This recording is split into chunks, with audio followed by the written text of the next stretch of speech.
I'm Duan. Welcome to PD Tech for another professional guide. And I'm Peter. You focus on the build, we'll focus on the books.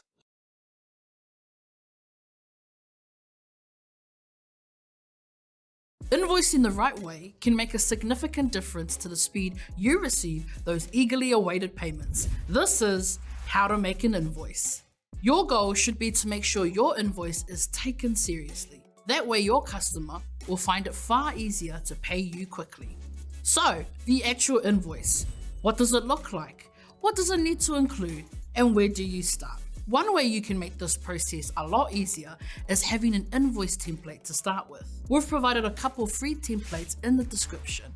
These have the formulas built in to keep everything super simple. But to break it down, let's go through the skeleton of your invoice. It's pretty much a given, but handwritten invoices are a thing of the past. So go digital. There are 4 sections you need to include on your invoice. You'll need to show the seller, the buyer, what was exchanged, plus how and when to pay. For example, let's say I run a cupcake business, and this is my invoice. I would start with all my details: my business name, number, the company address, the invoice date, and the invoice number. The invoice number is a unique identifier that helps everyone file and find specific invoices. And if you can, include your business logo to make your invoice look professional.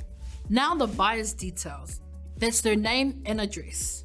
If your customer is a business, they may have an accounts payable department, so it's important to find out that contact. If you don't, your invoice can go missing and end up unpaid. There may be certain information you need to include that is specific to where you are in the world. Again, this is where our templates come in, as we have versions for multiple regions. Next, details on what was sold or the services you provided. Keep it simple, but with enough detail so it's clear to the customer what they have purchased. My customer ordered chocolate cupcakes, 10 of them at $5 each, and ding ding, your formulas would do the rest. Where relevant, don't forget to add sales tax, which may be called VAT or GST, depending on where you are. And then at the bottom, the payment information. So that's details like your bank account number or any other payment methods. Add the date the invoice is due. If you're dealing with a business, they may have monthly payment runs, so syncing up your invoicing time is key. You can put any extra payment details here too, like any discounts offered for swift payment, or if you received a deposit, but it's a case-by-case basis. To wrap up, here's 3 quick tips that can make your invoice feel serious. Firstly, keep it to 1 page. If it's requested, you can provide a detailed list of goods and/or services separately. Secondly, keep the wording and language you use consistent. For example, if you've provided a quote before the job began, match that wording at the invoicing stage.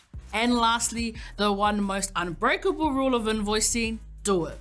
People tend to leave it too late or forget entirely, so make sure you put some time aside to get it done. I'll leave a link in the description to our very own dedicated invoicing software that has a lot of helpful features and perks. If you're after more invoicing content, we've got you sorted with another great explainer. This and much more right here. Give us a like, comment with any questions, and subscribe.